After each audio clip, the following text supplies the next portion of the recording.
Welcome to the series where I test out the OSRS Wiki money-making guides. I started this series almost a year ago, and since then we've tried out multiple methods even if they're a little silly, such as picking bananas or even flax.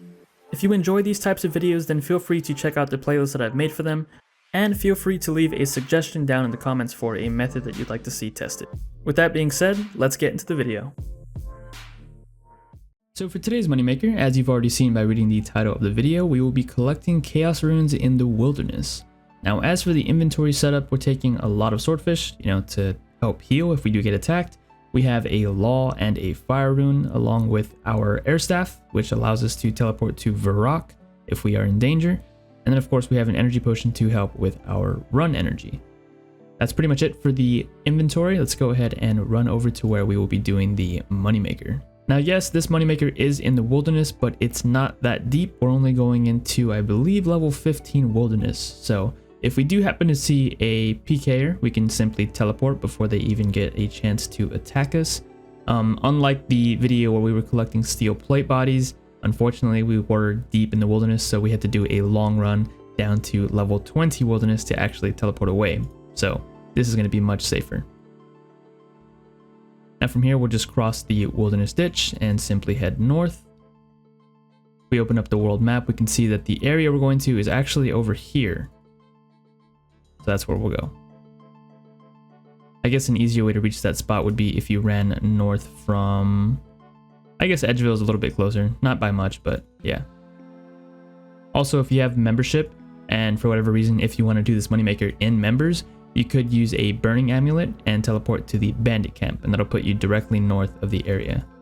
As you can see, the run isn't that far, so I think we have plenty of food, and I think one energy potion should be more than enough to escape out if we do get teleblocked, but the chances of that happening aren't very high. As you can see, there is the chaos rune spawn. We'll go ahead and mark that. Oh, whoops, wrong one. There we go. And then we'll head over there. You do have to navigate through this maze a little bit to get over to that area, but not that big of a deal. In free-to-play, oh wow, they attack you. Oh, because we're in the wilderness. Yeah, I forgot about that. In free-to-play, these guys are only level 8, and I believe in members worlds they are much higher. They're like 140 something. So yeah, definitely not worth to do it in members. But as you can see, they are attacking me. So I think what we're going to do is we're going to go over here to this ladder and just chill here for a while until they lose aggro. That way we don't have to worry about them attacking us, because if they attack us while we're doing this moneymaker, it's going to be really annoying. We're not going to be able to world hop unless we get like a safe spot. So we'll stay here until we lose aggro, and then we'll, go about our business. So one thing that I want to quickly mention is that I did have to lose aggro twice. The first time that I did it in that one room that I showed you, they were unaggressive after about 10 minutes, but as soon as I walked into the room to start grabbing the chaos runes, one of the guards started attacking me, so I did have to lose aggro in the room where the chaos runes are located. Not really a big deal, but I thought I'd mention it here so you don't waste any time losing aggro in the other room.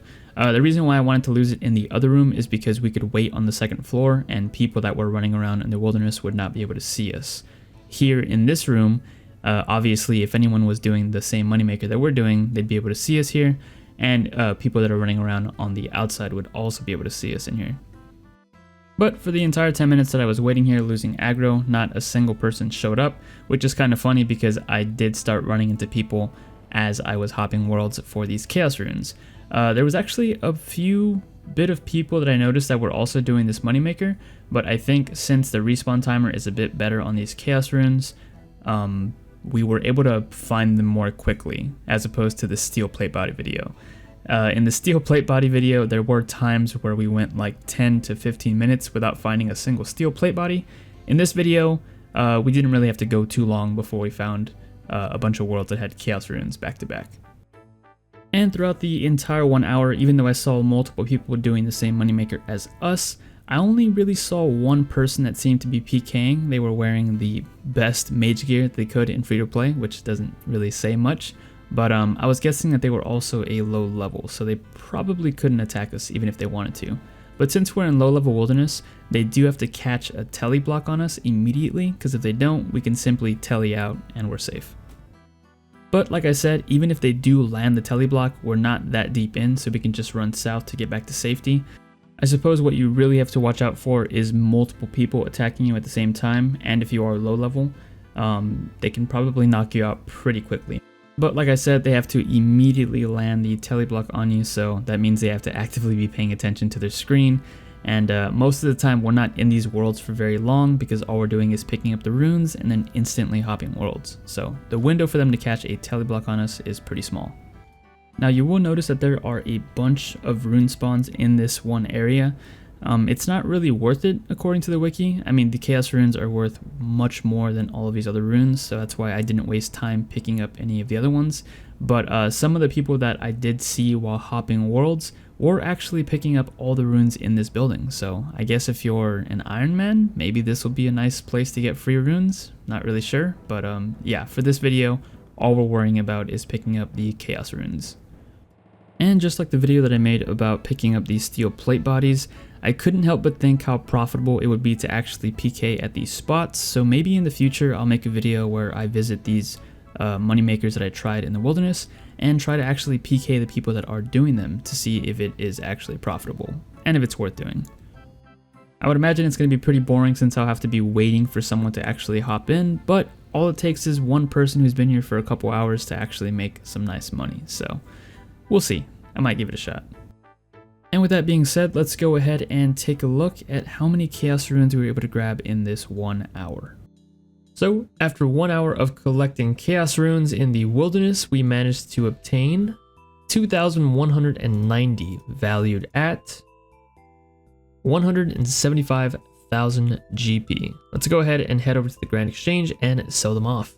So we didn't manage to get what the wiki was estimating. The wiki did say we can get about 2,600 an hour, but I'm assuming that's if you are doing the moneymaker and you are uncontested on all of the worlds.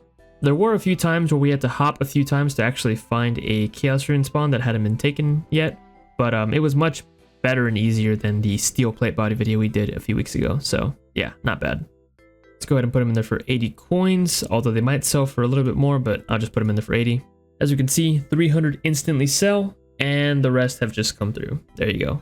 So after 1 hour of collecting these chaos runes, we're left with about 175,000 GP. So yeah, just like the other video that I did in the wilderness, it might actually be pretty profitable to try and PK the people that are going for these chaos runes, especially if it's a bot that's been there for a very long time. So yeah, might be worth looking into.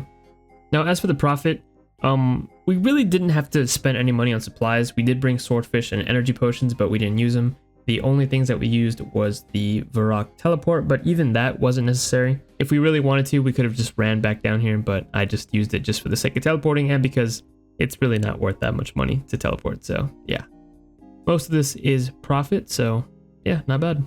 I just want to say thanks for checking out the video, and thank you to all of my channel members, with a special thanks to ACR Beans. Once again, thanks for watching, hope you enjoyed, and as always, I'll catch you guys in the next episode.